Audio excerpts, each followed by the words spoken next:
unajua siku hizi unasema mtaki ku advise you, but let me advise you on something very important.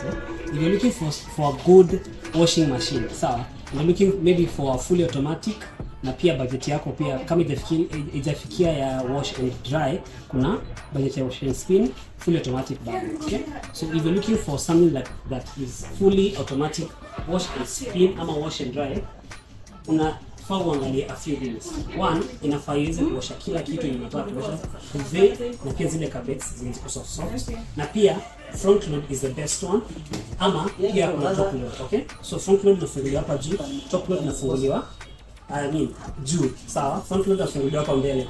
Then energy saving, you're supposed to look for something that is energy saving. Energy saving meaning, kama for example ukiangalia hapa juu kuna these ones, this is a gauge hapa hivi.